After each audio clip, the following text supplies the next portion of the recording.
भर का दूध, तो क्या अब जटा बढ़ाई जाएगी? मुकुट धारण करने वाले शीश पर क्या मुनियों वाली लता लहराई जाएगी?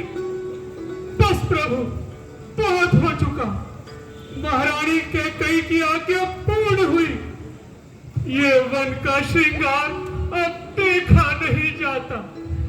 कृपया अयोध्या वापस लौट चलिए। ये क्या कहते हैं मंत्री जी? हे प्रभु, आपके अयोध्या के जाने के बाद महाराज रो रो कर हलकान हुए जाते हैं।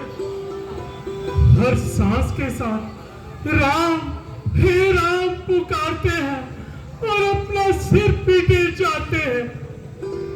उन्होंने मुझे आज्ञा दी थी कि मेरे राम, लक्ष्मण और सीता को वनों में उनको किस प्रकार शांत करूंगा। फिर रहा है उनकी आंखों में नजारा मौत का। लुट गए सारे सहारे, है सहारा मौत का। सुमन जी, आप तो जानते हैं कि शूरवीर संकट से नहीं घबराते। आप अति आने पर अपने पग पीछे नहीं हटाते। अच्छा, ना सही। यदि आप अपनी प्रतिज्ञा से विवश हैं तो ना सही, परंतु लक्ष्मण और जानकी को तो वनवास नहीं मिला है। उनको तो वनों में जाने की आज्ञा किसी ने नहीं दी है। कृपया उन्हें ही भेज दीजिए। महाराज की शांति का कुछ तो उपाय कीजिए।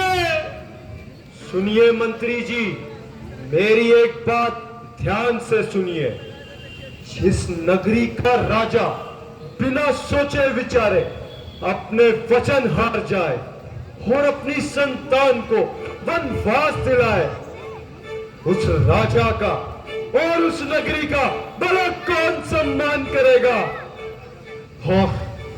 और जिस नगरी का राजा भरत हो और राजमाता केकई, उस नगरी का नाम सुनते ही मेरा खून खौल उठता है और आप वापस लौटने को कहते हैं। मैं उस नगरी की ओर देखना तक नहीं चाहता।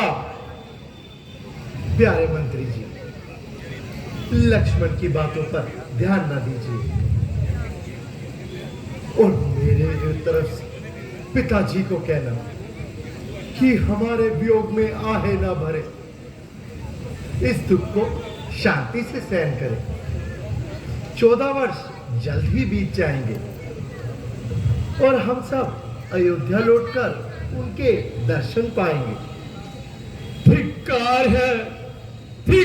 है सुमन, तुझ पर लाखों बार धिक्कार है। कान सुन रहे हैं, हृदय मनन कर रहा है, बुद्धि सोच रही है, परंतु उपाय कुछ समझ नहीं आता।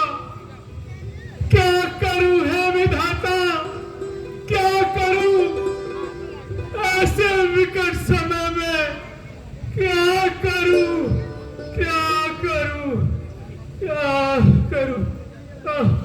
सुमन जी, भाई लक्ष्मण, सुमन जी तो मूर्छित हो गए।